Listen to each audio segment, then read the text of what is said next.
I took the job because I needed money and I didn't have a lot of options at the time. I'd just moved to a small town called Guarantan do Norte, up in Mato Grosso, and the only place hiring at odd hours was a gas station on the edge of BR 163, one of those stations that looks like it was built in the 90s and nobody ever got around to updating it. The owner was a guy named Sutade, maybe 60, walked with a limp, didn't talk much. He showed me how the register worked and where the spare fuses were kept, and told me the night shift ran from 10 p.m. to 6 a.m., and that was the full orientation, so he handed me a key and left. The place had one working pump outside, a cooler that never stopped humming, 2 rows of shelves with chips and bread and instant noodles, and a small monitor on the counter that showed 4 camera angles at once, parking lot, front entrance, the 2 aisles inside, grainy footage that made everything look like it was happening underwater. The first couple of nights I mostly just sat there. I brought a book I never read, scrolled my phone, reorganized the candy shelf twice just to have something to do. The highway outside was quiet after midnight, and the few cars that passed didn't stop. Then on the 3rd night, around 2 in the morning, a man came in. I didn't hear a car pull up, but I wasn't paying attention either. He just appeared at the door, a tall guy, maybe 50, wearing a button-up shirt tucked into his pants in that way older men used to do, and he had a phone clipped to his belt, one of those old Motorola bricks with the rubber antenna. He grabbed a bottle of water from the cooler and a pack of crackers and set them on the counter without saying anything. Then he looked at me and asked, "Did you drive through the trees to get here too?" And I said no. I told him I rented a room in town, maybe 5 minutes away. He nodded at that like I'd confirmed something, paid, and walked out. I didn't think much of it. Some people are just odd, especially late at night on a highway in the middle of nowhere. I figured he was a trucker or a traveler who'd been on the road too long and was half asleep on his feet. What I did think about, briefly, was the money he handed me. The bills looked wrong somehow, older. The paper thicker than what I was used to, but the register accepted them fine and I had no reason to look closer, so I didn't. About a week into the job, a woman came in with a little girl, maybe 8 years old. The girl was wearing a school uniform at almost 3 in the morning, which I thought was strange.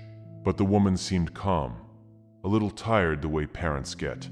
She bought juice and a chocolate bar for the kid, and then asked me if the road ahead was clear. I said I wasn't sure which road she meant, and she looked at me for a second like she hadn't expected that answer. Then she smiled and asked, "Did you drive through the trees to get here?" And I said no again, and she said, "Oh, okay," and left. I remember watching through the window to see which direction they went, and I couldn't see a car anywhere in the lot. I figured they'd parked on the side of the building or out of frame. It was dark, and I was tired, and I didn't push it. A few nights after that, a younger guy came in, college age, wearing a jacket that had this logo on it I didn't recognize, an old brand or a regional thing. He had a camera around his neck, a film camera, the kind you have to wind manually, and he spent a long time looking at the map I had pinned on the wall behind the counter. The one Tedu had left there. He kept tracing a route with his finger and frowning. Before he left, he asked the same thing, "Did you drive through the trees?" And by then I'd heard it enough times that it registered as a pattern. I even mentioned it to Tedu the next evening when he stopped by to check the register. I told him 3 or 4 customers had asked me the same weird question about trees, and he just shrugged and said people around here ask strange things. Don't worry about it. So I didn't. The road wasn't something you'd notice unless you were bored enough to stare out the back window for a while, and after 2 weeks of night shifts, I was bored enough to do just about anything. It was back there behind a line of eucalyptus trees. A dirt road, narrow, barely wide enough for one vehicle. It started at a gap in the trees maybe 30 meters from the back wall of the station, and disappeared into the dark beyond that. I couldn't see where it went, and the trees were thick enough that the headlights from the highway never reached it. I asked So to do about it the next time I saw him, and he said it was an old access road. Said it had been there longer than the station.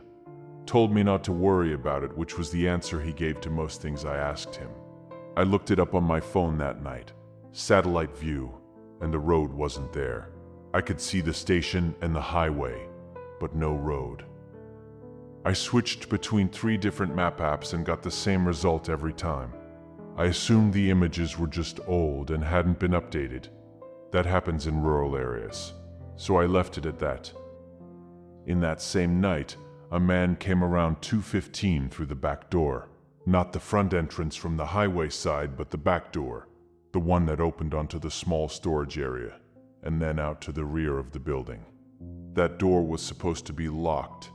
I was halfway off my stool when he appeared in the doorway between the storage area and the main floor. That same tucked-in shirt, the Motorola on his belt. And it took me a second to realize it was the same man from the first week, the one who'd bought water and crackers and asked about the trees. I asked him how he got in through the back, and he said the door was open, which it wasn't. Or at least it shouldn't have been, but I got up and checked it after he left. And there was no sign of the lock being forced, so I didn't know what to think. He did the same thing as before, grabbed a bottle of water, grabbed crackers, set them on the counter. This time I looked at the bills when he handed them over, and I held one up under the light. It was a Cruzeiro note, old currency, the kind that hadn't been legal tender since before I was in secondary school. The ink was crisp though, it looked new. I turned it over a couple of times and he watched me do it without saying anything. I didn't want to make it weird, so I just put it in the register. He then asked the tree question again before he left, and this time I asked him back. I said, "What trees do you mean?" and he turned and pointed toward the back of the store, toward the storage room and the door behind it.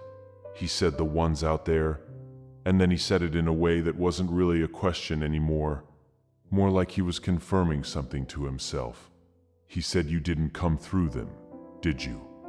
And I said no, and he looked at me for a moment with an expression I couldn't read, somewhere between relieved and sorry. Then he walked back the way he came. I watched the clock after he left because something felt off. It read 1 in the morning. I froze because I was absolutely certain it had been 2:15 when he walked in. That made me start paying more attention after that, to the clock, to where people came from when they walked in, to whether I heard a car before I saw a customer, and other small things I hadn't thought to track before.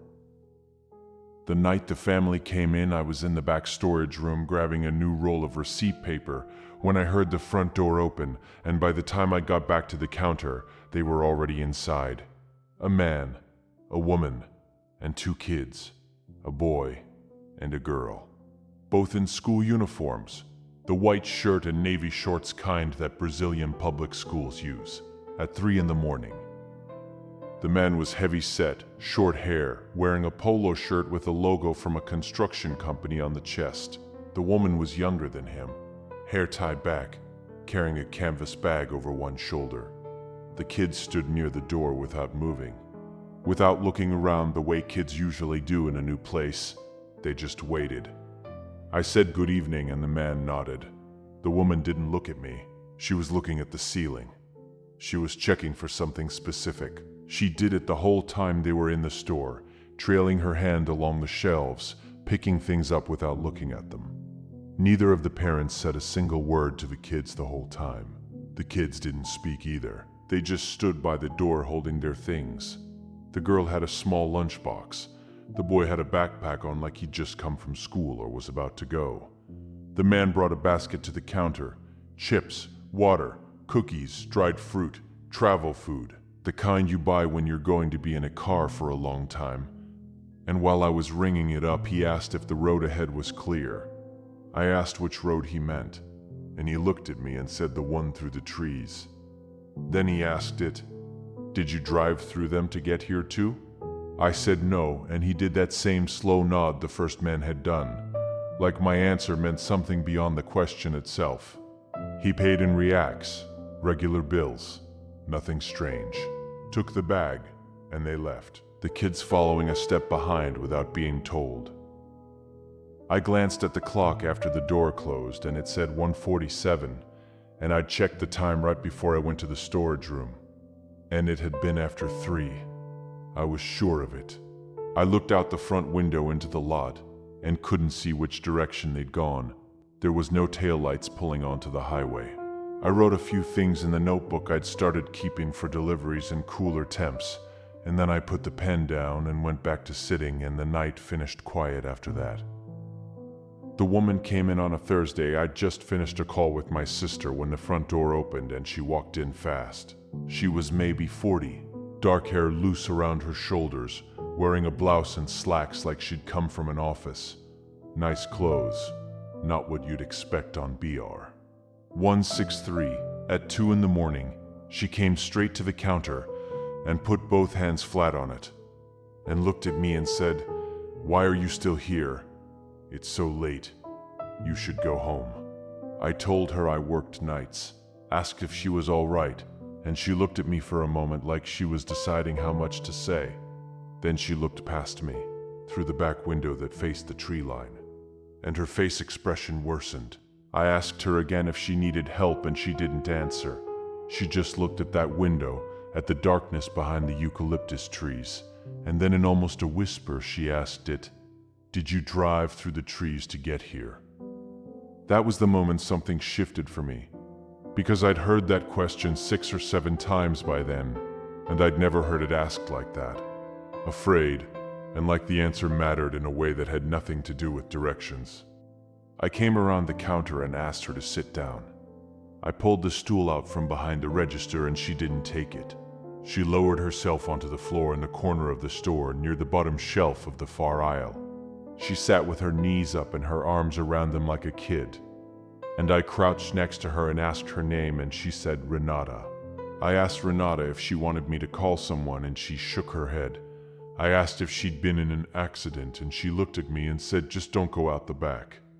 And I said I wouldn't, and she nodded and looked at the floor. I stood up and went to the counter to get my phone to call Sotadu. I figured I'd let him deal with it. Took me maybe 30 seconds to find his number, and when I turned back around, the corner was empty. She couldn't have slipped out while I wasn't looking. The front door hadn't opened. I would have heard it, and I was between her and the back. There was nowhere to go. But still, the corner was just empty, and the stool I'd pulled out was still sitting where I'd left it. I checked the storage room, the bathroom. I even went outside and walked around the building calling out her name, but I couldn't find her anywhere. I went back inside and looked at the clock, and it was 12:40. And I knew. I didn't second guess it this time. I knew it had been past 2 when she walked in, because I'd just gotten off the phone with my sister and I'd looked at the time right after we hung up, and it was 2:08. I almost quit after the woman. I sat in my car outside my rented room that morning watching the sun come up over the rooftops, and I genuinely considered just texting Seu Tadeu that I wasn't coming back. I even typed it out, deleted it, typed it again, and then deleted it again because I needed the money and I didn't have anything else lined up. That was a Friday morning. I came back Sunday night. I'd taken Saturday off and spent most of it trying to find information about the road behind the station online. I didn't find much. A few references to BR 163 accidents going back years, but nothing specific to that stretch. Nothing about a dirt road through the eucalyptus trees. Sunday shift started normal, the monitor cycling through its 4 angles, showing me nothing. I'd started keeping the notebook open on the counter instead of under it, pen next to it, and I'd started noting the time every hour on the hour so I'd have something to compare against if the clock jumped again. It was around 2:30 when I heard it, a low-sound building from somewhere behind the station. I knew what it was before I saw it. The sound of a bus, a big one, the kind of diesel engine that you feel in your chest before you hear it properly. I looked at the rear camera on the monitor, and the back lot was empty. I looked at the front lot camera, and it was empty too, but the sound kept getting louder. Then it was just there, I could see it through the back window. A yellow school bus, parked at an angle across the rear lot with its lights on, flooding the back of the building with that flat yellow light. The doors were already open, and kids were already getting out. They came through the back door, the one that was supposed to be locked. They came through it in a stream. Around 20 of them, all teenagers, all in school uniforms. Laughing and talking over each other, they spread out through the aisles immediately, grabbing chips and drinks and calling out to each other across the store. For about 30 seconds it felt completely normal, the most normal thing that had happened on a night shift since I'd started. Just a busload of kids stopping for snacks on their way back from something. I got up and walked past the cooler doors, the tall glass-fronted ones along the back wall, and I stopped. I could see myself in the reflection. The counter behind me, the overhead lights, the shelves, all of it reflected back in the dark glass. And the aisles were empty. Every single aisle, not one kid visible in the reflection. I turned around and they were there. I turned back to the glass and saw nothing but an empty store and my own face looking back at me. I stood there long enough that a few of them walked past me without noticing I'd stopped moving. I put my hand on the cooler door handle just to have something solid to hold on to. A boy stayed at the counter longer than the others, maybe 16. With the kind of face that looks older than it is, he set down a water bottle and some gum and looked at me while I rang it up, and he didn't look away the way people usually do. He just watched me, and then he asked it, "Did you drive through the trees to get here too?" And before I could answer, he tilted his head slightly and said, "You don't look like you drove through." I asked him what that meant, and he opened his mouth like he was going to answer, and then the bus horn sounded from outside, and his expression changed immediately. He grabbed his things off the counter and turned, and within maybe 40 seconds every single one of them was gone. The store was empty. I went to the back door and pushed it open and stood in the doorway looking out at the rear lot. And the bus was gone. I didn't sleep when I got home that morning. I decided that I was going to check the security footage at the end of my next shift, and I was going to look at every customer that had come in from the back. I needed to know what I'd actually been talking to. The footage saved for 30 days before the system wrote over itself, so I still had everything from my first shift onward. I started from the beginning, night 1, and I fast-forwarded through the empty hours, watching myself sit behind the counter, scratch my neck, reorganize the candy shelf. All of it there exactly as I remembered it. The cameras were working fine. Then I got to the man with the Motorola, the first time he came in. Night 3, around 2 in the morning. I slowed the footage down and watched the front entrance camera and the aisle camera, and I could see myself look up from my phone, get up from the stool, and walk toward the counter. The register interaction lasted maybe 4 minutes based on the timestamp. I watched myself reach into the register, count out change, hand it across the counter. There was nobody on the other side of the counter. I sat forward and put my face close to the monitor. I scrubbed back and watched it again. I watched myself having a full conversation with empty air, my mouth moving, my hands gesturing. At one point, I stepped back slightly the way you do when someone said something that makes you think. And the space in front of me was completely vacant. The shelves behind where he should have been standing were perfectly visible the whole time. I checked the second camera angle, the one covering the aisle from the other end, and I could see the path between the shelves clear from one end to the other. No one standing in it. Nothing on the counter except what I'd put there myself. I kept going. I found the night the family came in. I knew the rough timestamp from my notebook, and I scrubbed to it and watched the front entrance camera. I saw myself come out of the storage room with the receipt paper and go back to the counter and then just stand there, facing the aisles, talking. At one point I pointed at something on the shelf like I was directing someone toward it. The aisles were empty. Both camera angles showed nothing. The front door on the entrance camera had not opened. I watched myself walk to the counter and operate the register for 5 uninterrupted minutes, picking up items that weren't there, bagging things that weren't there, taking money from nobody and putting it in the drawer, and then standing at the window looking out at an empty lot. I found the woman, Renata. I found the timestamp and I watched, and the front door opened on that one. I could see it move on the entrance camera, which meant something had opened it. But the camera showed no one walking through it. I watched myself come around the counter and crouch down in the far aisle corner and talk to the floor for some time. Then stand up, go to the counter, turn around and stand there looking at an empty corner. I watched myself go into the storage room, come back out, go outside, walk around the building, come back in. All of it recorded, all of it accurate to what I remembered. And in none of it was there another person. I almost didn't check the bus footage because by then I think some part of me already knew what I was going to see. But I found the timestamp anyway, and I watched the rear lot camera, and at 2:30 in the morning the lot was empty. It stayed empty. The back door on the interior camera opened and swung back against the wall and stayed open for about 40 minutes. And I watched myself get up from behind the counter and walk to the cooler and stand there holding the door handle and staring at my own reflection for almost a full minute. Then walk back to the counter. Then crouch down looking at something on the floor that wasn't there. Then stand at the back door looking out at an empty lot. The bus was never on the rear camera, not for a single frame. The lot was empty the entire night. I closed the footage and started searching on my phone, and the first thing I found was a short article from a regional newspaper out of Guarantá do Norte, dated March 2001. A family of 4 killed on an unnamed access road running parallel to BR 163. A man, his wife, and their 2 children coming back from a school ceremony in the next town over. Their pickup left the road sometime after midnight and hit a row of eucalyptus trees. The article said the father had been wearing a construction company polo shirt at the time of the accident. They identified it because the logo was still visible. I read that sentence 3 times.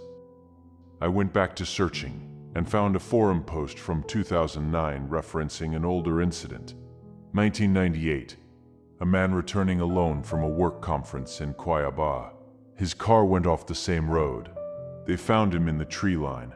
The post mentioned that among his personal effects recovered from the scene was an old Motorola mobile phone and a wallet containing Cruzeiro notes. The person writing the post thought the currency detail was strange enough to mention. I thought about the crisp bills sitting in my register drawer. The bus took longer to find. I had to go through 3 different searches before I landed on a cached page from a local news site that had since gone offline. A school bus carrying 17 students from a secondary school in Cuiabá had gone off the access road behind a gas station on BR 163 in August 2008. The driver had survived but couldn't explain how the bus ended up on that road at all, since it wasn't on their planned route. None of the students had made it. I found Renata through an entirely different search. I'd typed in missing persons and the road and the year range, and a name came up in a police report summary. Someone had transcribed into a cold case forum. Renata Vasconcelos, 41, reported missing in 2013. Her car found on the access road behind a gas station on BR 163 with the engine still running and the driver door open. No sign of where she'd gone. Case still listed as open. I got the Cruzeiro notes from the register and put them in my jacket pocket and texted So to do that I needed to talk to him. He called back within a few minutes, which surprised me because he never called. I told him I was quitting and asked why. And I told him about the customers, all of them, the whole thing from the beginning. And when I finished, there was a long pause and he said, very carefully, that the access road behind the station had been closed since 2001, that the municipality had put a concrete barrier across the entrance after the family accident, that nothing could drive through there. I walked around the back of the building while he was still on the phone.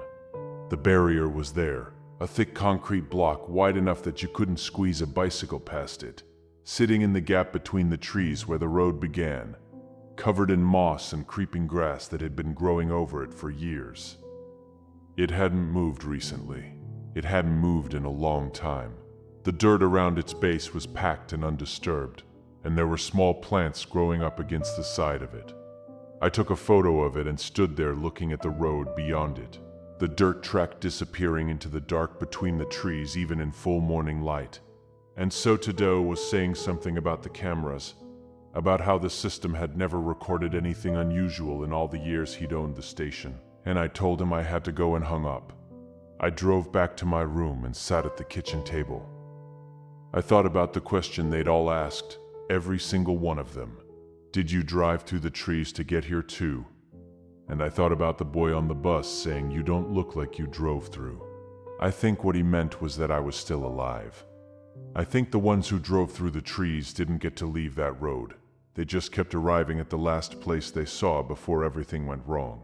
A lit-up gas station, someone behind the counter, the smell of instant noodles, and floor cleaner and a cooler that never stopped humming.